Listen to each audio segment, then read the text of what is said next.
Finally हमने flight board की, Jeju island airport land हुए। हम लोग बहुत एक्साइटेड थे, लेकिन इसके बाद जो कुछ भी हुआ वो इतना ट्रॉमेटाइजिंग था। Indian content creator Sachin Awasthi अपनी रील्स की वजह से अक्सर वायरल रहते हैं, लेकिन इस बार उनके वायरल होने की वजह कुछ और है। सचिन अवस्थी के मुताबिक उन्हें साउथ कोरिया में डिटेन किया गया, करीब 38 घंटे तक हिरासत में रखा गया। इतना ही नहीं, उनके साथ अपराधियों जैसा सलूक किया गया, वो भी बिना उनका गुनाह बताए। सचिन अवस्थी के साथ ऐसा क्यों हुआ और इसे लेकर क्रिएटर ने और क्या क्या दावे किए हैं, सब जानेंगे इस वीडियो में। तो यूट्यूबर और इन्फ्लुएंसर सचिन अवस्थी ने दावा किया है कि वो और उनकी पत्नी वेकेशन के लिए जेजू आइलैंड गए थे। जेजू आइलैंड साउथ कोरिया का सबसे बड़ा द्वीप है। यहां पहुंचते ही एयरपोर्ट पर इमिग्रेशन के दौरान सब कुछ बदल गया। सचिन के मुताबिक वहां उनकी एंट्री रोक दी गई, उन्हें क्लियर भी नहीं किया गया कि आखिर वजह क्या है। बस इंतजार करने को कहा गया। इसके बाद उन्हें डिटेंशन सेंटर में रखा गया, जो कि जेल जैसा था। वहां ना तो धूप थी और ना ही बाहर जाने की कोई सुविधा। खाने के नाम पर जेल का खाना दिया गया और पीने का पानी भी ठीक से नहीं दिया गया। ये सब करीब 38 घंटे तक हुआ। इसके बाद उन्हें बहुत महंगा रिटर्न टिकट बुक करने के लिए ब्लैकमेल किया गया, जिसकी कीमत नॉर्मली जो कीमत होती है उससे करीब 10 गुना ज्यादा थी।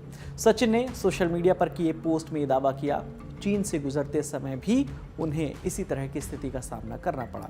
वहाँ चेकिंग और बहुत सी पाबंदियां रहीं, बातचीत पर भी रोक थी, फोन का इस्तेमाल नहीं करने देते थे, खाना नहीं था, सोने की जगह बहुत ख़राब स्थिति में थी और यहाँ तक कि रेस्ट रूम के इस्तेमाल पर भी एक पुलिस ऑफिसर नज़र रख रहा था, जिसके पास बॉडी कैम था और वो हमारे साथ वॉशरूम गया। अपनी इस पोस्ट में सचिन ने साफ साफ कहा कि वो ये बात हमदर्दी या ड्रामा के लिए शेयर नहीं कर रहे हैं, बल्कि ये दिखाने के लिए कर रहे हैं कि सोशल मीडिया पर वायरल होती लग्जरी ट्रैवल लाइफ हमेशा सच नहीं होती। सचिन के इस पोस्ट पर अब लोग कमेंट कर रहे हैं। कुछ लोगों ने इसी तरह के मिलते जुलते एक्सपीरियंस शेयर किए हैं जो उन्हें चीन और साउथ कोरिया में फेस करने पड़े थे।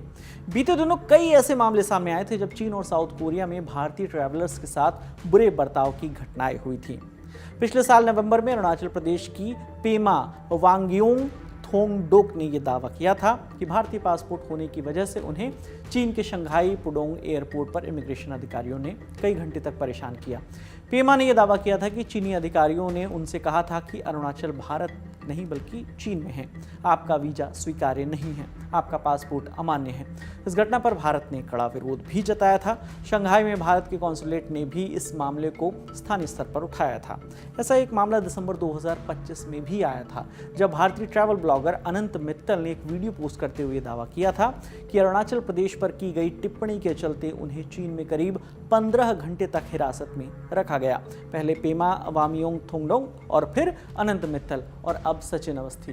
बीते 4 महीने में तीसरा मामला है जब भारतीयों को साउथ कोरिया और चीन में परेशान किया गया, कई बार बिना वजह बताए और कई बार सिर्फ इसलिए क्योंकि उनके पास भारतीय पासपोर्ट था। ये तो वो मामले हैं जो खबरों में आ गए क्योंकि इनके लाखों या करोड़ों में फॉलोअर्स हैं, लेकिन ऐसे भी कई मामले होंगे जिन्हें शायद उजागर ना किया गया हो। ऐसे केसेस देखते हुए ये ज़रूरी है कि सख्ती से इन देशों से बातचीत की जाए, कार्रवाई की जाए। बाकी आप इस पर जो भी राय रखते हैं आप हमें कमेंट सेक्शन में ज़रूर बताइएगा। तमाम जानकारी जुड़ाकर इस वीडियो के लिए स्क्रिप्टिंग की है हमारे साथी सुप्रिया ने। मेरा नाम विकास वर्मा है, देखते रहिए दी ललन टॉप। शुक्रिया।